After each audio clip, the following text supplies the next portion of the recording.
à la calculatrice, on écrit donc d'abord 4 divisé par 3, donc 4 tiers, multiplié par pi, donc pi, il y a une touche ici, un pi, multiplié par 11,5, puissance 3. Alors la puissance, vous la trouvez ici, attention, hein, puissance 3, voilà, on n'a plus qu'à valider, on trouve donc 6360, alors on va arrondir, ici on nous demande d'arrondir à quoi?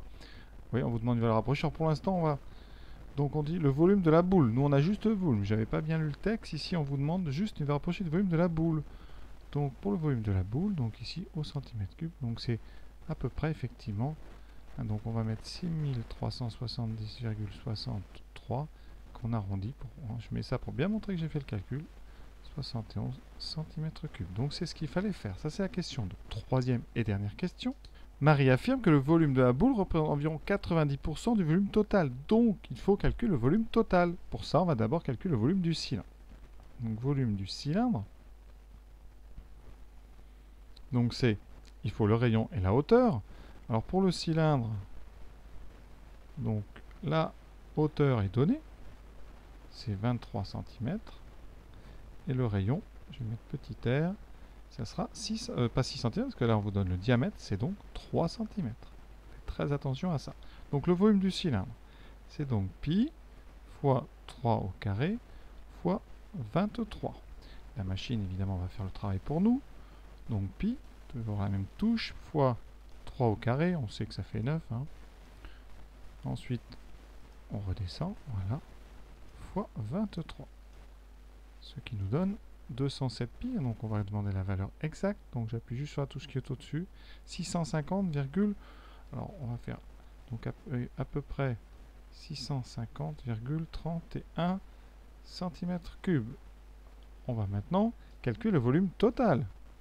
Le volume total, c'est donc cylindre plus la boule, alors on va arrondir au centimètre cube, ici on avait donc 6371 plus donc 650, hein.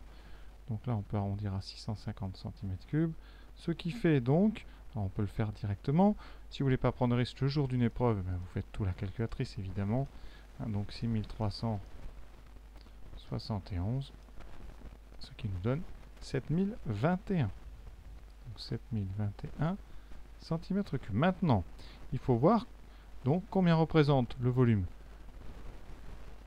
de la boule, donc 6371 par rapport à nos 7021. Pour ça, j'aime bien faire toujours un petit tableau de proportionnalité. Donc notre volume total, qui représente 100%, c'est donc 7021. Vous voulez savoir combien représente 6371. D'accord? Donc petite règle de 3. Donc on va appeler ça P, la proportion. Ça sera donc eh bien, 6371 divisé par 7021 fois 100%. Donc vous aurez le résultat directement ici. Donc vous ferez ensuite fois 100. Et vous aurez le résultat donc en pourcentage.